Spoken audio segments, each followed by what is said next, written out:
Welcome to Facts or Frauds. What you are witnessing is real. The participants are not actors. All right, this is 241388, the state of Michigan versus Eric Joseph Martin. Sir, can you tell me your name? Oh, not the Romans Desticate Trust, if that's what you're wondering. Okay. Are you going to tell me your name or not, Mr. Martin? I just want to make it clear, I'm not the legal fiction corporate entity defendant. Okay. All right. If I give Sir, if you require accommodations to use the court because of disabilities, or if you require a foreign language interpreter to help you fully participate in court proceedings, please let the court know immediately. You are here today on count 1, domestic violence. There's an allegation that on June 8th of 2024 in the city of Taylor at 9 that you did make an assault or an assault and battery upon Crystal Martin, a resident or former resident of your household, contrary to MCL 750.81 parent 2. This is a misdemeanor punishable by up to 93 days in jail and or $500. A consecutive sentence may be imposed under MCL 750506A if the assault was committed in a place of confinement. Those are the charges against you. You've been brought to court on a misdemeanor charge, and you have the following basic rights: to plead guilty, not guilty, or to stand mute. If you stand mute, a plea of not guilty will be entered, and you may plead no contest with the permission of the court. You have the right to a trial by a jury and to have the assistance of an attorney. You have the right to an attorney appointed at public expense if you are indigent, meaning you cannot afford to pay for an attorney. If the offense requires a minimum jail sentence, this charge does not have a minimum jail sentence. The court determines that it might sentence you to jail, and the appointing authority, which is the court, would decide if you are indigent and appoint counsel if you are eligible. You may have to repay the expense of the appointed attorney, and you may contest your ability to pay the ordered fees if the court attempts to collect any costs for an attorney, and the court must then determine your ability to pay. Mr. Fanto, a court-appointed defense attorney, is present in the courtroom. It's my understanding he attempted to meet with you, and he was advised that you did not want to speak with him. Is that correct? Because of the unfairness of the laws that would fraudulently assume if I take a lawyer that I would be giving up my right to be one of the sovereign people and be fraudulently assumed to be a legal fiction defendant, yes, I have. Okay. I have refused that a lawyer Mr. Martin, me. If you have a trial, you have the following rights: to call witnesses to speak for you at trial, and you could get an order signed by the court to require those witnesses to come to court. You have a right to see, hear, and question all witnesses against you at trial. You have a right to be a witness for yourself or to remain silent. And if you chose not to be a witness on your own behalf, the prosecuting official could not comment on your refusal to testify. You also have the right to be presumed innocent unless proven guilty beyond a reasonable doubt. If you plead guilty or no contest and your plea is accepted, you will not have a trial of any kind, and you will give up the rights that I just listed to you. You also have the right to be released on bond. If you are now on probation or parole and you enter a plea of guilty, or a finding of guilt is made by a judge or a jury, it may result in a violation of your probation or parole. The court can sentence you to jail and fines plus cost. And the court must tell you on the record the name of the offense, the mandatory minimum jail sentence, if any, and the maximum possible penalty for the offense, including jail, fines, and both, which I've already done. Fines, costs, and other financial obligations imposed by the court must be paid at the time of assessment, except when the court allows otherwise for good cause shown. If you are not able to pay due to financial hardship, you can contact the court immediately and request a payment alternative. So those are your constitutional rights going forward, Mr. Martin. I want to make it clear, I have been illegally arrested here by barred away, okay, because he just went by her lies saying I kicked her. As soon as he walked through my door, I'm the one that called 911 on Crystal Martin, okay? All right, And, sir, you have a constitutional right to remain silent, and anything you say with respect to this case could potentially be used against you in a court of law. So I would advise you at this time to remain silent with respect to the actual facts or allegations listed in the complaint and misdemeanor complaint, which I've read to you. Sir, are you gainfully employed? I wish to finish. Before I answer your questions, I will answer your questions. I want to finish exercising my First Amendment right, freedom of speech, and continue what I was saying. Okay, sir, you are to appear in court as directed. I'm not going to argue with you, Mr. Martin. I understand your sovereign citizen argument. It's not the first time I've seen it or heard it. You are under the jurisdiction of this court. This court has jurisdiction under the Michigan Constitution and the laws of the state of Michigan. You are charged with a 93-day misdemeanor, sir. You've been advised of all of your rights.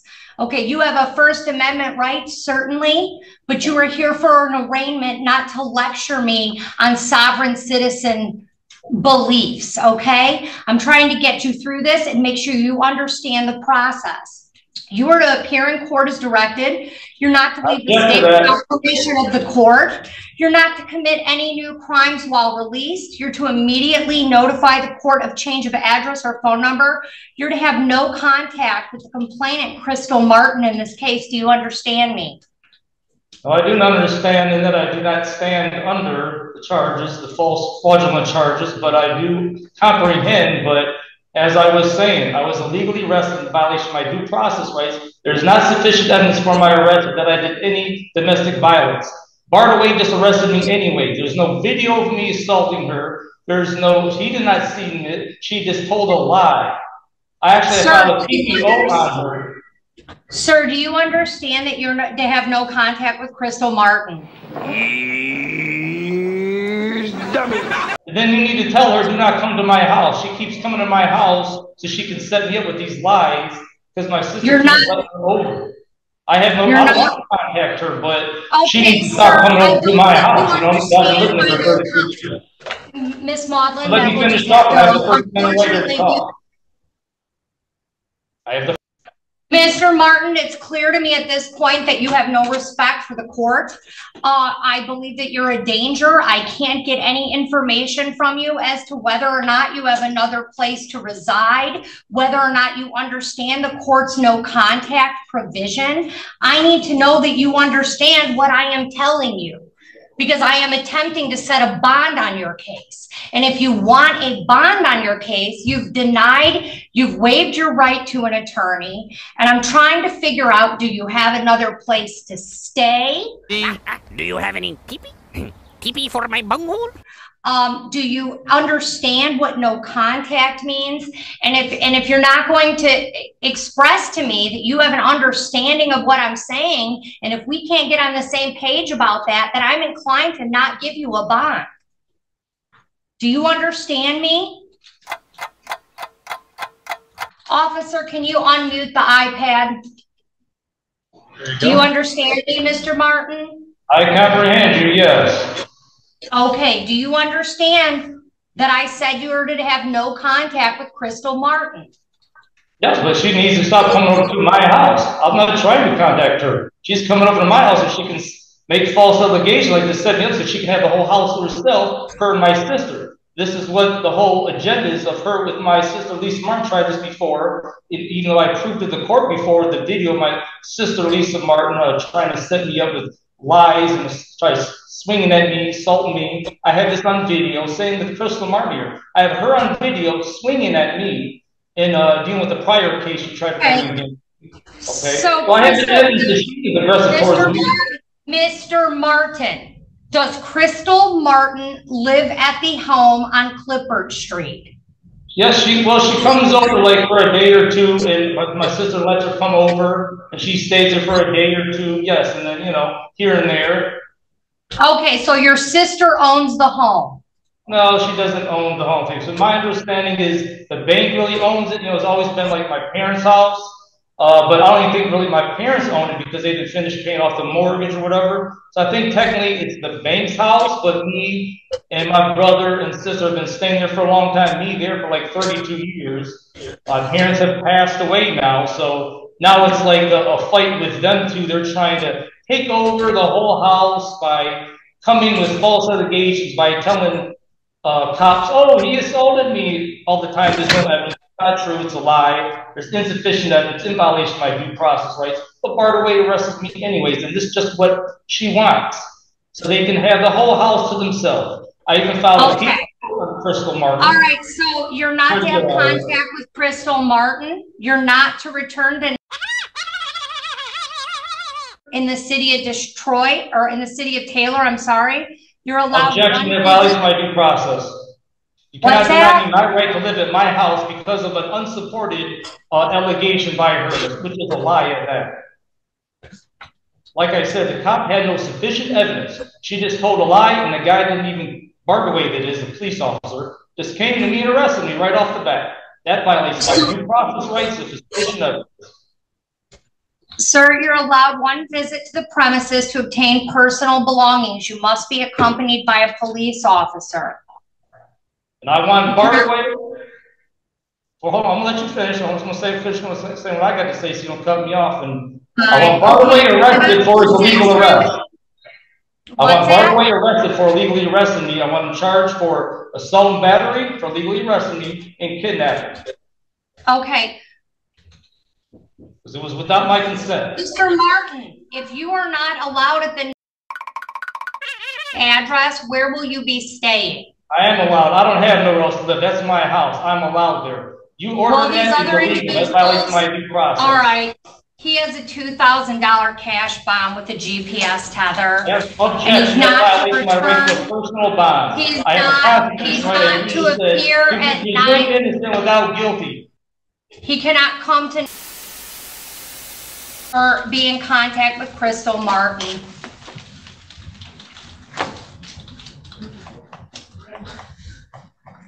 I've entered a not guilty plea on his behalf.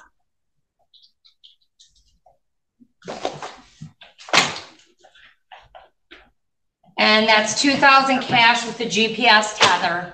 We've had a letter from a young man in London who says, and I quote, I went to the doctor just the other day and said, Doctor, I've got a sexual complaint. Really? Said the doctor. Who from?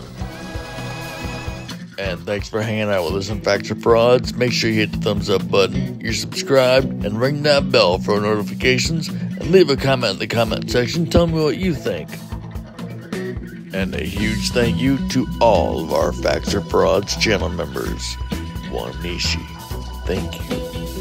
If you'd like to become a member, click on the link in the description, or click join right next to subscribe.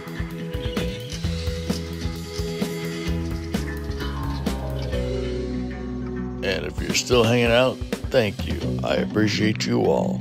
Hit that thumbs up button, make sure you're subscribed, ring the bell, and leave a comment in the comment section. Tell me what you think. Until next time, I'll see you soon.